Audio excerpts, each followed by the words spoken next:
And then the last thing really is, please look after yourself today. It's not part of your JD to be distressed or desensitised or to the point where you feel like you've heard it all. Please look after yourself. Some of it might be distressing. Go and have a break when you need them. Utilise the breaks. If you've had enough, go and step outside. Support each other and just look after yourself today. So then, I have a little bit of a talk before we start as a welcome. And I wanted to start off by talking to you about a song that came on the other day when I had like the most eclectic music collection. It's so strange. So I had my iPod on shuffle and I was listening to a song, and it was one of my favourite songs came on. And the lyrics to that song are, "We've never had it so good, we're out of the woods." And if you can't detect the sarcasm, then you've misunderstood. And actually they're Lily Allen lyrics. Lily Allen talks about violence against women and girls and sexism and oppression a lot if you really listen to her. And it made me really think about whether we are out of the woods and about the growing narrative that we are out of the woods and that we've moved forward and that women and girls are equal and that we're in an equal society now and we've moved forward so far and that sort of thing. So, we've got to the point where there are growing narratives that that's the case. Feminism is a dirty word. Why do we even have a violence against women and girls movement? Why can't we just include everybody? We are already moving towards that. It's quite a strong narrative that's, we're being pushed towards, that this is an unneeded movement. So I wanted to think about what those critics say to us. That, women can go to work, you can pretty much do whatever job that you want.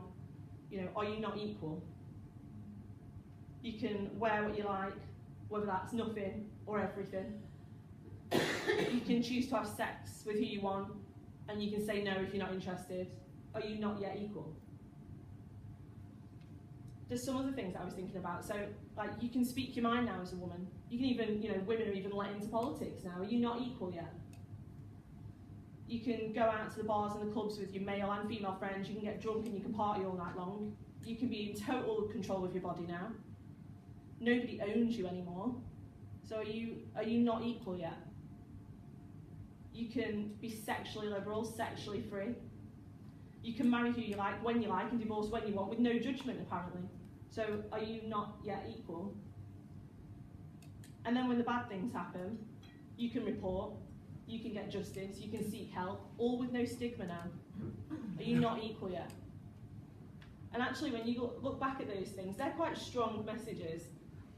But then when you break them down, you realise that we're not there. We are not there at all. On the surface it looks like we are, but if you think, yeah, we can go to work. But when women and girls go into education or they go into work, they face significant sexual harassment, the gender pay gap, lack of promotions, questions about whether they're having another baby, whether they're single, whether their employer will let them use the flexible working policy that was brought in years ago, and you're still having to argue about why it is that you should be able to invoke that. And then the glass ceiling. And if you make it to the top, someone will probably say you slept your way there. Women are still perceived as poor leaders, we're still seen as hyper-emotional, and we rarely feature in the most senior positions in the country, in banks, in governments, in boards, and on Forbes list. And maybe they make a point about us wearing what we want, but we can't be fooled by that. Especially considering that wearing what you want doesn't actually leave you free from judgment at all. Because if something happens to you, what you are wearing becomes one of the first things that is questioned. It becomes a focal point. Why were you wearing that in the first place? To draw attention to yourself? Because you like feeling sexy? What did you expect was going to happen when you wore that? Why are we still asking these questions? We can choose who we have sex with and say no when we're not interested. I don't accept that, because if that was the case, we wouldn't be sat here. Yeah. Most of us wouldn't even have a job if that was actually correct.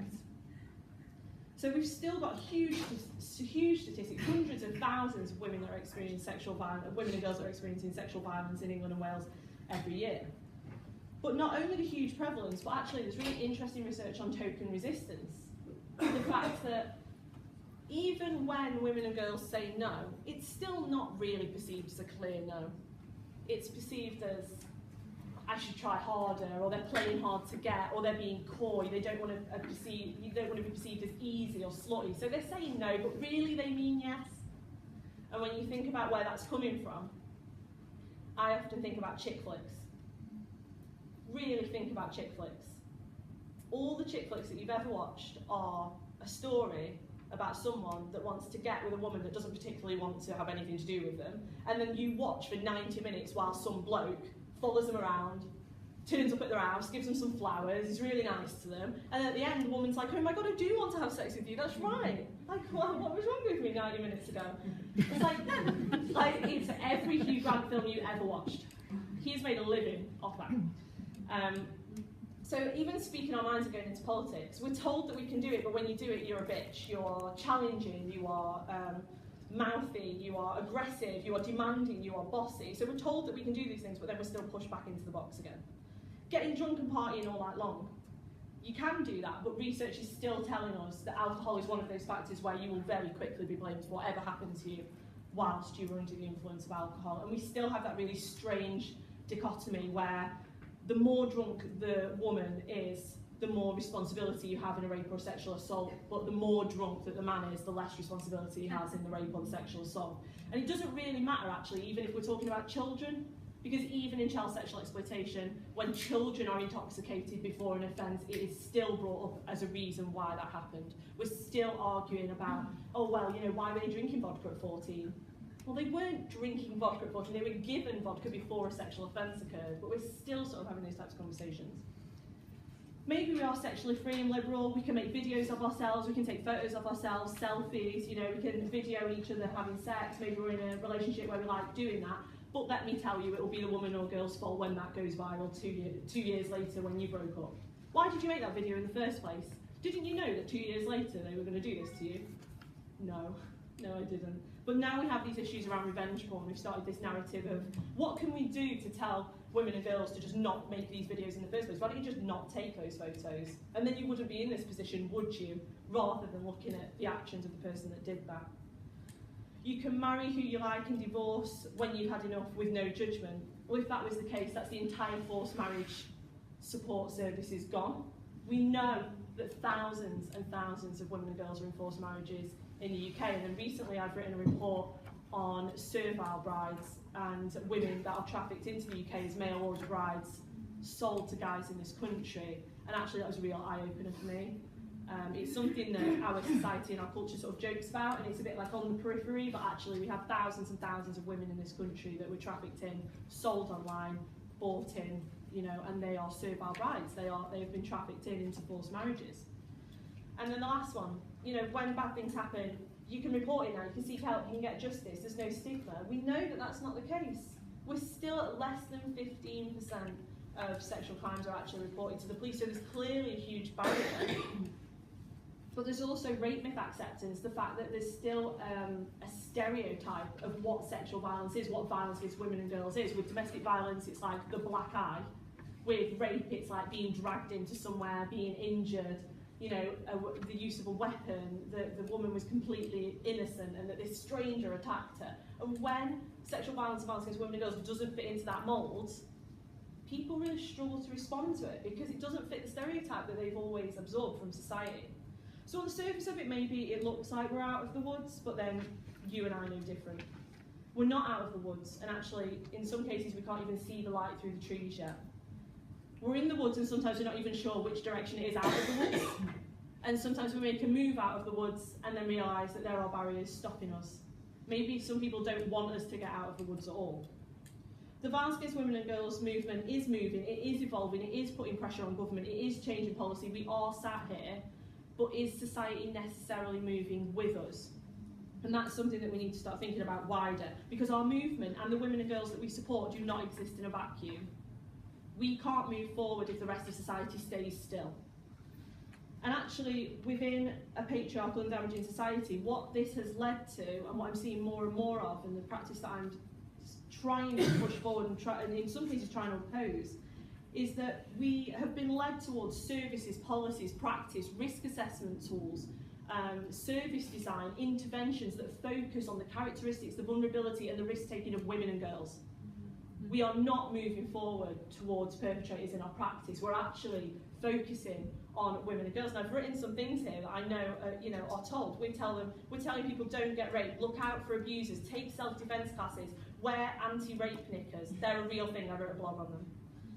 carry pepper spray, walk home with your house keys sticking out of your fingers. In fact, don't walk home. Get in a taxi, but make sure the taxi is registered. Don't get in a non-registered taxi. Do not take any risks. Never accept a friend request from a stranger. Never send selfies to your partner in case 2 years later they decide to put it on Facebook. Build your resilience, because all of our campaigns focus on changing the woman and the girl. And actually that should not be the focus of the movement. Support, yes. Changing them, no. So have we given up on changing our society? Because we are society.